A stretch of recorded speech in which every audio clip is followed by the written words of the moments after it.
Kolkata press ক্লাবে উন্মোচিত হলো বিশিষ্ট আইনজীবী কবির অনন্য কবিতা সংকলন। কলকাতার ঐতিহ্যবাহী প্রেস ক্লাবে মোড়ক উন্মোচিত হলো বিশিষ্ট আইনজীবী ও কবি সিদ্ধার্থ শঙ্কর সরকারের অনন্য কবিতা সংকলন হয়তো নয় সত্যি বাঁচা। এই মর্যাদাপূর্ণ বইয়ের মোড়ক উন্মোচন অনুষ্ঠানে উপস্থিত ছিলেন অবসরপ্রাপ্ত বিচারপতি ও রাজ্য মানবাধিকার কমিশনের চেয়ারপারসন আইপি মুখার্জি। কবিতার বইয়ের নাম হয়তো নয় সত্যি বাঁচা, সেই নাম আমার একটি কবিতাও আছে যার নাম হয়তো নয় সত্যি বাঁচা। আমি সেই কবিতার বইটার নাম কেন করব, নাকি কেন করলাম সেটা বলবো, নাকি হয়তো নয় সত্যি বাঁচা কবিতাটা কেন লিখলাম? ও হয়তো নয় সত্যি বাঁচা নামটা করলাম এই কারণে, কবিতার নাম নিয়ে আমি অনেক কিছু ভাবছিলাম। এর মধ্যে একটা কবিতা আছে অস্বস্তিনগরের রূপকথা, প্রথমে ভেবেছিলাম সেটা করব, সেটাও একটা কবিতা, কিন্তু অনেকগুলো বাঁচতে বাঁচতে যে কোনো একটা কবিতা ধরে নিলাম। যে আমরা, আপনার কি প্রথম থেকেই আছেন এখানে? এই যে জাস্টিস আইপি মুখার্জি যেটা বললেন যে নিজের মাথা হাতে করে নিজে বসে আছেন, তা আমিও সেই রকম, যে এই বয়সে এসে পৌঁছেছি। আমার একটা শৈশব ছিল, আমার একটা বাল্যকাল ছিল, আমার একটা কৈশোর ছিল, আমার একটা যৌবন ছিল, প্রৌঢ়ত্ব ছিল, সবকিছুই ছিল।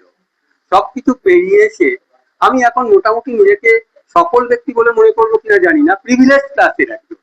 এই যে প্রিভিলেজ ক্লাসটায় যে আমি পৌঁছাতে পেরেছি, তার জন্য কিন্তু আমার মানসিক দ্বিধাদ্বন্দ্ব অনেক রয়েছে।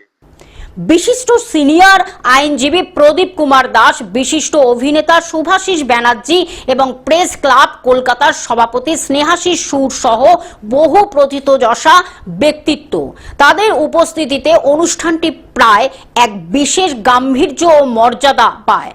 পাশাপাশি বিপুল সংখ্যক সাহিত্য প্রেমীর আন্তরিক উপস্থিতি এই আয়োজনে যোগ করে এক উজ্জ্বল আবহ, যা মুহূর্তটিকে করে তোলে আরো স্মরণীয়।